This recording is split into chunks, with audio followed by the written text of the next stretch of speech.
Trump membuat Putin mundur setelah Ukraina menyerang salah satu brigad yang paling tercoreng dalam perang, sebuah unit Rusia yang terkait dengan pembantaian Bucha, dan digunakan oleh Moskow sebagai bagian dari mesin militer yang masih berusaha menghancurkan perlawanan Ukraina. Pada hari Senin, 1 Juni 2026, kasus ini menjadi penting karena menggabungkan 3 sinyal sekaligus.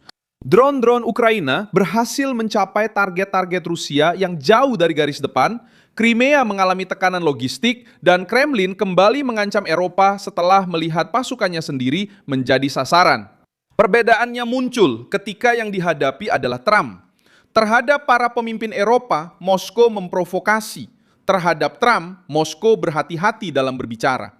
Apa yang dihantam? Mengapa Putin merasa terpukul? Bagaimana Trump mengubah nada ancaman Rusia? Saya akan segera menceritakan semuanya kepada Anda. Jika Anda suka konten yang langsung ke inti dan tanpa basa-basi seperti ini, pertimbangkan untuk berlangganan karena di sini ada video seperti ini setiap hari.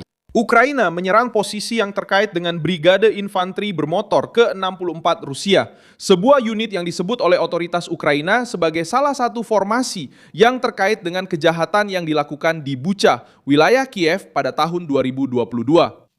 Serangan tersebut dilakukan oleh operator drone dari pasukan sistem tak berawak Ukraina terhadap area pelatihan dan struktur militer yang digunakan oleh pasukan Rusia di wilayah yang diduduki. Brigade ke-64 menjadi nama yang sangat tercoreng karena Bucha bukanlah peristiwa biasa dalam perang. Kota itu menjadi tercoreng setelah penarikan pasukan Rusia ketika mayat-mayat warga sipil ditemukan di jalanan dan di area perkotaan yang diduduki. Bagi Kiev, menyerang satuan yang terkait dengan masa lalu itu memiliki nilai militer dan politik. Secara militer, karena mengurangi kemampuan pelatihan, pergerakan, dan komando. Secara politik, karena mengirimkan pesan yang jelas kepada Kremlin, perang belum berakhir bagi mereka yang terlibat dalam pengambilan keputusan. Penghancuran kota-kota Ukraina, dan kemudian percaya bahwa mereka bisa kembali ke rumah seolah-olah tidak terjadi apa-apa. Inilah poin yang mengganggu Putin. Selama bertahun-tahun, Moskow menjual gagasan bahwa para tentaranya bisa bertindak di bawah perlindungan negara Rusia, sementara propaganda menyebut invasi itu sebagai operasi khusus dan mencoba menyalahkan Barat. Sekarang perang telah berubah bentuk.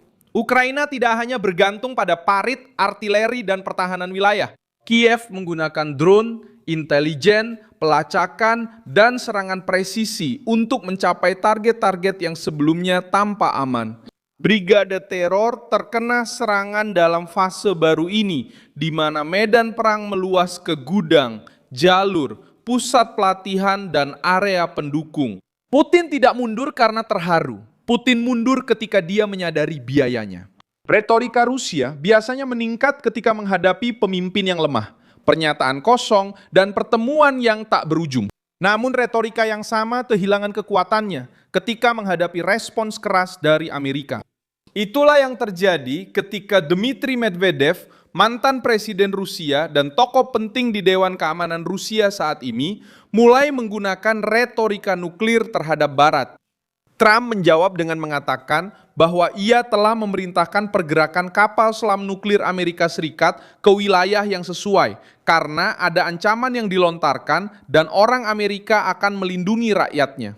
Setelah itu, nada Rusia terhadap Trump menjadi lebih hati-hati. Disinilah pembacaannya berubah. Ukraina menghantam brigade yang terkait dengan Bucha dan menunjukkan bahwa mesin militer Rusia bisa diburu. Trump muncul sebagai pemimpin yang tidak mengubah ancaman nuklir menjadi perdebatan akademis. Dia mengubah ancaman menjadi penangkalan. Kata itu sederhana. Musuh berpikir 2 kali sebelum melewati batas karena tahu akan ada respon. Putin memahami bahasa ini. Kremlin bisa mengejek Uni Eropa, menyerang Macron, Starmer, Ursula von der Leyen, dan pemimpin Eropa lainnya. Tapi mereka tahu bahwa Amerika Serikat di bawah Trump tidak menganggap intimidasi sebagai sandiwara diplomatik. Serangan terhadap brigade Rusia datang bersamaan dengan masalah serius lainnya bagi Moskow, logistik. Ukraina telah memperluas kampanye drone mereka terhadap jalur logistik, truk bahan bakar, infrastruktur energi, dan kilang minyak.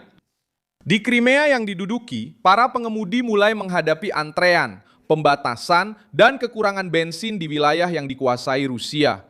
Hal ini menyentuh titik sensitif kekuasaan Putin, karena Crimea telah digunakan selama bertahun-tahun sebagai trofi politik. Crimea dijual kepada rakyat Rusia sebagai bukti kekuatan. Sekarang, ketika bahan bakar mulai langka, konvoi diserang, dan jalur-jalur menjadi terancam, simbol itu mulai berubah menjadi kekhawatiran. Rusia mencaplok Crimea pada tahun 2014 dan mengubah semenanjung itu menjadi bagian utama dari narasi kebesarannya.